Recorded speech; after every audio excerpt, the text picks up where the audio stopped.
Janice, roll the cameras. So there is our camera person, so we got John and Fox News shot on the cameras, aren't we? No, we didn't see that. So at the start of 2020, I normally do a kind of series to kick off the year on the right foot. And so I thought what we would do is look at a theme, and the theme is, so where do we go from here? There's so many people that I've talked to that are just amazed that they survived last year. That the nation survived last year. But we did, by the grace of God, here we are. And so rather than, get all kind of caught up, I thought we'd look forward. But before you look forward, you always got to look back and see what happened, and see how you reacted to what happened last year. Last year was a challenging year, right? I mean, to say the least. Let me give you the highlights and the lowlights of last year. We had the continuation of the pandemic. Now we've got 5.4 million people have died internationally. Keep that number in mind, just don't let that go your head. 5.4 million, 819,000 or so in the States. We've got this border crisis which has gone nuts. There's almost 2 million people have been apprehended, that's the apprehended ones, plus another 500,000. And so we've had illegal immigrants come into the United States. The number is the same as the population of Houston. Just think about that for a minute. That's the ones that were caught, and then there's another, and who knows who's in the 500,000 that kind of didn't want to get caught, and what they brought with them. Iran's nuclear program is advancing with a very contentious election and capital riots. We had supply chains faltering. A lot of people didn't get their stuff on time. We had the debacle in Afghanistan and that horrible withdrawal, and 13 military personnel killed during that. A whole ton of people left behind. We lost 2,400 US personnel in the 20 years that we were there. What else do we have? We had tornadoes, killed over 1,200 people. Worst recently is, of course, in Kentucky. And then, to make matters worse, Betty White died. I mean, what about that? I mean, there was a great cartoon that was on Facebook yesterday with St. Peter greeting Betty White, and St. Peter saying something like, "You must have been a really, really good person for people to think you died too soon at 99. But she was really. Well, let me put something in context, just to get you clear on what happened last year. 5.4 million people died of COVID. 12.3 died of communicable diseases, 2 million died of cancer, 1.8 million died in road accidents, and 42.6 million people died through abortion. And just run that through your processing. I don't know why God doesn't give it up. I'm going to throw something out here. I think if the legislation that's currently being dealt with in the Supreme Court doesn't get passed, I mean, there's a pro-life bill gets passed. If I was God, I'd give up to this place. I really would. I'd say enough of this. Done. If I'm not God, would be glad to know. There was positive news. We had the billionaire space race with Elon Musk and Jeff Bezos going against each other with their programs. And finally, Captain Kirk really made it to space. He actually did. I thought that was great, Beam me up, Scotty. So I wrote down 3 things. Not everything was bad news, right? Here's my 3 things. One was the billionaire space race. Secondly, Cowboys are in the playoffs. That's a miracle in itself. Come on, really. And then thirdly, God's still in charge. Then there's this whole thing came up, and that's called cancel culture, which I'd like to cancel. Here's what cancel culture means, right? And you're watching, you're listening. Cancel culture means this. It basically means that a bunch of people, if they don't like or agree with your position, whatever your position is on whatever that is, all they want to do is eliminate you from the public voice and from society in general by just cancelling you. So, you don't count. Well, let me tell you something to you guys and everybody's watching. We do, and we have a voice, and we're going to use it. So there you have it. Amen. So I don't, people call me phobic or racist. I'm not racist at all. I'm from Scotland, you know, so we don't have a racial bone in our body. We just don't like Catholics. That's a joke. I had no Catholic friends growing up at all because the schools are segregated. They still are in Scotland, as far as I understand. You know, I'm against all of that. People are people are people. We take them at value. If someone's valuable, then treat them that way. You know, if somebody's a person of good character, don't care what colour they are, treat them that way. If somebody's not got good character, don't care what colour they are, they need to improve. And so that's what matters. What matters is what's in here, right? And we're never going to legislate our way out of the problems in the United States as a matter of the heart. That's where it begins, people's hearts.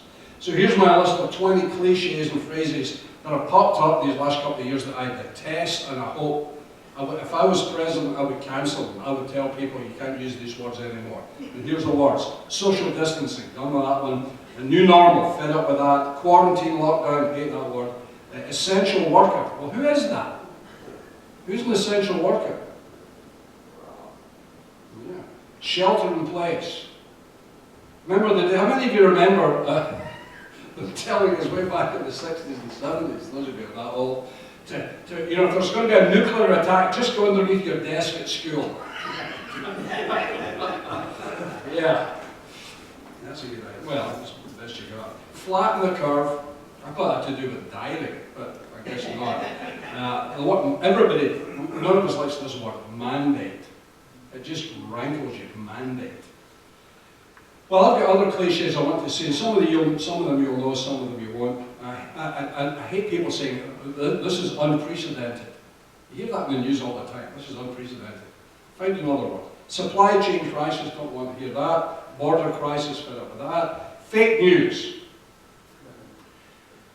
Here's another one I detest. You know, I was raised in business, doing corporate business stuff, and so there was all these cliches back in the 60s and 70s, like, you know, let's kick the tires, let's run up the flagpole and see who salutes it, like all that kind of nonsense that, you know, business people come out with.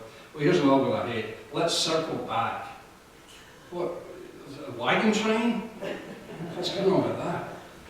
And then they're on, in these trying and uncertain times. You ever heard that in the news all that? These trying and uncertain times. The one I hate most is the word woke. Woke. Whoever came up with that should be sent to Mars. Asking for a friend. I see it all the time. Sorry, not sorry. You heard that one? Sorry, not sorry. What is it? It's like the beginning of Tale of Two Cities. It was the best of times, it was the worst of times. Well, what was it? It's got to be one. In this space, you know that word space, everybody uses space. You know, this product is perfect for this space. What does that mean? Cancelled. Then you get this thing, gaslighting and virtue signaling, and the one I really don't like is it's a bombshell report. You ever notice that the bombshell reports never are? You ever notice that? They never are. It's a bombshell revelation about whoever it is, and it's not. Well, I look back in 2021 and discovered, I didn't realize this, but I discovered that between here and Loch Brown Church and the refuel thing I do on a Wednesday night over at Compass Outreach Centre and the morning brew with Pastor Drew, I have spoken messages, not full preaching because that happens on Sundays and Wednesdays, but morning brew is only 5 to 10 minutes, but it takes almost as long to prep for that as it does for these. I have spoken 400 times in the last year. When I still got a voice. I've performed 89 weddings and done 10 funerals. And sadly among those were our sister Linda, who went to be with the Lord. So we've learned a lot. I think you'll learn a lot in these years about pandemics, viruses, race relations, personal relationships. We've learned a lot about our nation. And we've learned a lot about ourselves, haven't we? How we've responded to all of this. Life is a process of learning experiences. Hopefully, as you get older, you get wiser. It's not always the case, but you're hoping that would happen. You glean, you learn from the good and the bad, right? You know, the mistakes you make, you learn from, hopefully. Henry Ford says, failure is only an opportunity to begin again more intelligently. And so the secret is, well, here's the secret. All of you are going to fail. I guarantee you're going to fail at something in 2022. I mean, we do. The thing is, do we learn from those failures, or do we just compound the agony and do it again and again and again? So that's the key thing. Times of crisis defines us, who we are as individuals. How we respond basically tells God and tells each other and tells ourselves who we really are. So do we respond with fear or faith, with paranoia or patience? Do we respond to issues with love or hate? All of that. There's a lot of people out there who are living on the edge emotionally, you know. You know some of them, and we certainly know some of those folks who are just waiting for the Armageddon to burst loose, you know. And of course, it's possible, but I'm not particularly living waiting for Armageddon. My hope for the future is not that, although it's going to happen one of these days. My hope is Christ's return. You know, because that's way better than the Battle of Armageddon. So here's some things that I think are really, really important. Because I think crises are inevitable, and I think they're important because they do show what's inside. So here's very quickly some things that I think I've learned, and I think we all have learned in some way, shape, or form in 2021. Number one, we need each other more than we know. I think if anything has happened with the COVID thing, and with the isolation, the quarantining, and the mask things, and we can't shake hands and hug and all that, is that we are social animals. We need company. We need to be around folks. And when we all were able to come back to church, then it was a big relief. And it wasn't just to hear somebody preach or somebody sing, it was to see each other, to say hi and hello and wave and all that kind of stuff. We need each other more than we know. We miss family members. We miss friends. We miss having social occasions. Because we were built to be a relationship. The Trinity is a relationship. Father, Son, and Holy Ghost have had a relationship for eternity. And they're the model for our relationships, if you will. And so it's important that we understand that, because at the end of the day, what we take with us when we die, I've presided over 10 funerals this in 26 since I've been here, and many more before that. And I've noticed something as I looked in the casket, that there may be, you know, somebody holding a Bible, or maybe somebody holding their favourite pair of shoes, but nobody's got their Mercedes in there, or their home in the lake, or anything like that. Because there's a whole bunch of family members waiting. You know the old joke, where there's a will, there's a relative. And so that whole thing happens. We don't take it with us when we go, we leave it behind. So what do we take? Hopefully our love for God, hopefully our love for each other, because I do believe we'll know each other in heaven. I'm hoping to bump into y'all at some point and go, hey, remember that ice cream social we did? Second thing, encouragement is vital at times like this. Just as we can't survive without air and water and food and so on, I believe as an individual and as a family and as a church family, we can't survive long without encouragement. The problem is that a lot of churches are great on critiquing, but not great in encouraging. I've made this joke before. Jessie's a very sharp, smart lady, and I guarantee that when she comes back from a trip, she'll be able to, of all the 25 things I achieved while she was gone, Jess will find that one thing that just never get done. I thought you were going to, and I'm going, I did all these 25 things, man. I mean, look. I'm exaggerating somewhat. She does encourage me for the stuff I do. But here's the thing. We go a lot further with encouragement than criticism. A lot further. It's the best it's the best alternative fuel you can get. Way better than electric. If you want to enable someone to live through stuff like that, what we've gone through, just keep encouraging. Find something. Now you might look at someone and think, well, there's not a whole lot to encourage there. Well, find something. God will give you wisdom, but encouragement's a great thing. You know, simple things like you're looking nice today. You know, send a little card, make a little phone call, whatever it means. Encouragement is so important. It's like spiritual fuel. Hebrews 10 says this, and let us consider how we may spur one another.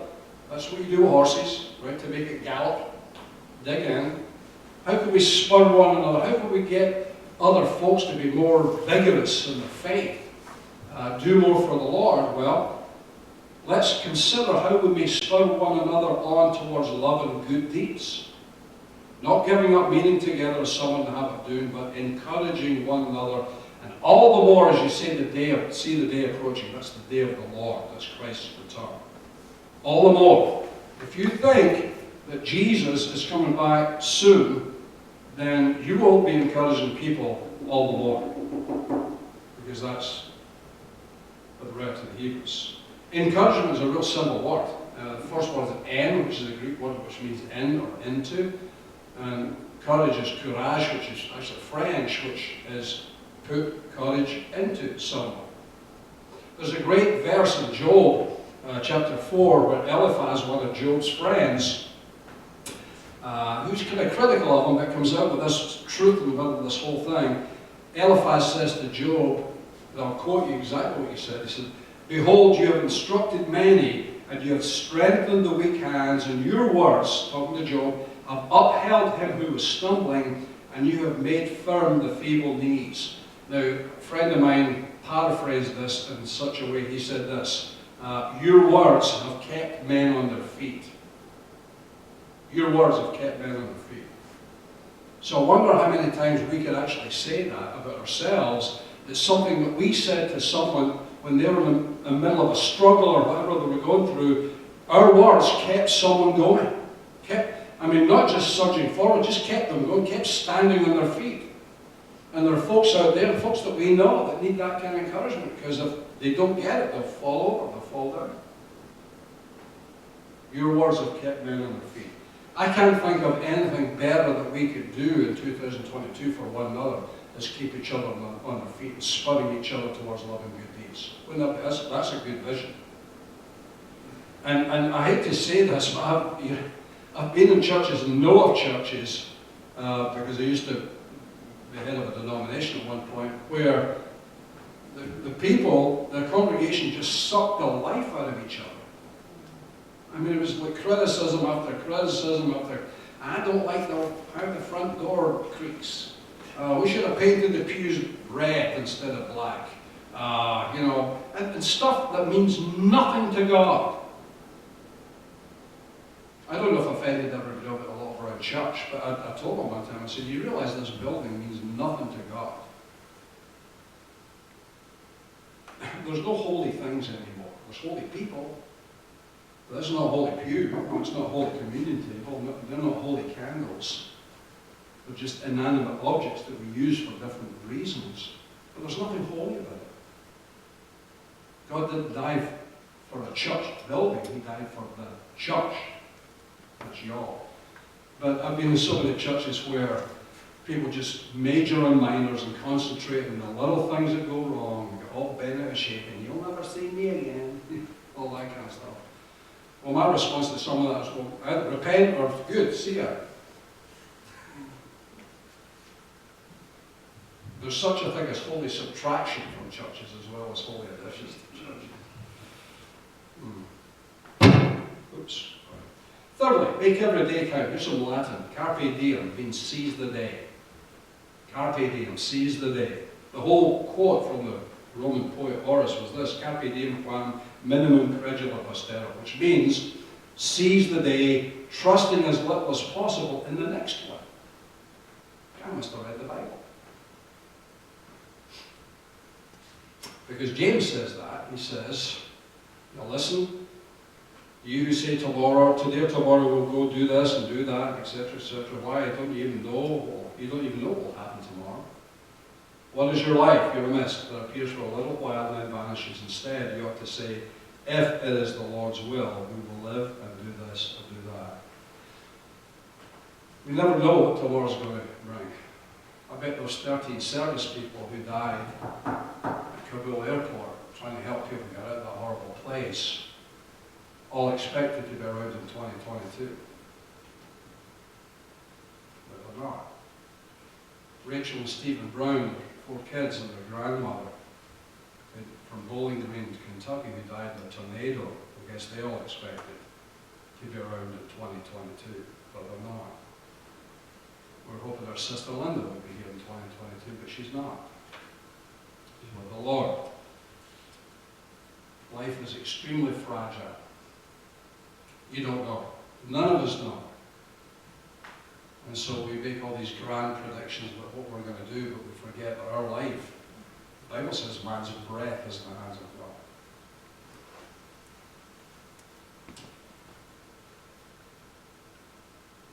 I think it's important that we understand that when it comes to the sovereignty of God, that God is in control of all things. Our life is in His hands. You know, we sing it tritely, He's got the whole world in His hands. He's got you and me, brother, in His hands. Well, He does. And we are subject to His sovereignty and not ours, because we don't have that. Fourth, we shouldn't allow our emotions to rule us. I've never seen more emotion in a single year than in 2021 on the news, and everyone's freaking out. I mean, you can't get a discussion in television, especially a political one, without people losing it or get all emotional or using these massive terms to, you know, stereotype everybody. It's amazing. And the government's not helping, and the things that come out of, you know, the mouths of people like Fauci and CDC and all that, who seem to change their mind about things all the time, just makes people more mad and more emotional, more annoyed, and less want to do things. Like follow mandates. It's like, what is it? You know, does this work? Does that work? Should we do this? Should we do that? It seems to change on a daily basis. And not just that, there's other things going on in the nation that's causing people to be more and more emotional. I watched some folks who were they were attacking basically a pro-life. It wasn't even a protest. It was people standing with placards. That's all they were doing, you know, with, you know, save the unborn child and all that, saying nothing. And all these people were coming up and screaming and shouting, you know, and just losing their minds. And I thought, these folks are not saying anything other than just holding a sign that says, you know, don't kill babies, or something like that. And they're just losing it entirely, screaming and shouting. Well, here's the thing about emotions. Emotions can be helpful or harmful. They can either rule our lives or inform us. We're all subject to them because we all have them, but too many people allow emotions to rule them, and that's the problem. When we allow emotions to rule us, we tend to major in minors, we tend to make key decisions based on that, and our feelings, we make assumptions, we speculate, so on and so on. So we rush to judgment, which is a really, really big problem. Twyla Paris, a Christian singer, some of you probably heard of it, said this: a big part of Christian maturity is learning to let God keep you steady and to be ruled less and less by your emotions and circumstances. Here's the thing, emotions are part of life. You can't deny them. You can't deny emotions, but you can't allow them to rule. We need to let the Word of God, the Spirit of God, rule in our life rather than our emotional response to what's going on. And lastly, number 5, we need to make sure we're looking in the right direction. In periods of crisis and confusion, we need to make sure our eyes are firmly in the right direction. Let me give you another Latin thing. Coram Deo, not carpe diem, but coram Deo means in the presence of God. Our lives are lived coram Deo, in the presence of God, under the authority of God, for the honor and glory of God. That's how we're supposed to live. Coram Deo.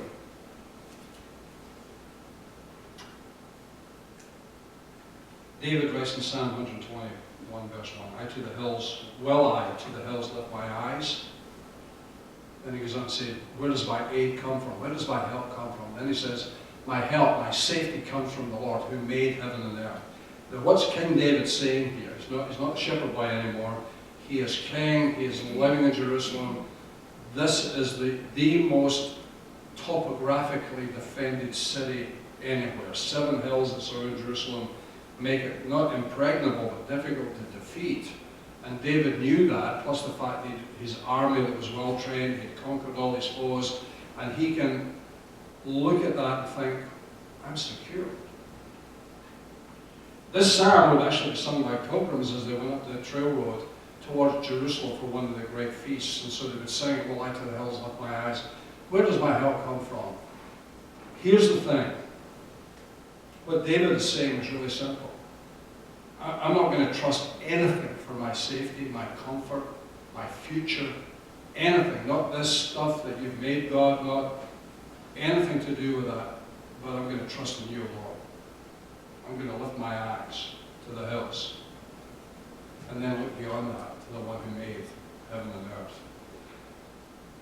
We need to be able to look to God for our encouragement, for our protection, for our security. The problem is there's so many other voices, so many other images that try to get our attention. And so I want to finally encourage us, if we're going to do anything substantial in 2022, it will be because we're looking the right way. We're looking the right way. I want to encourage all of you here this morning, and those watching by extension.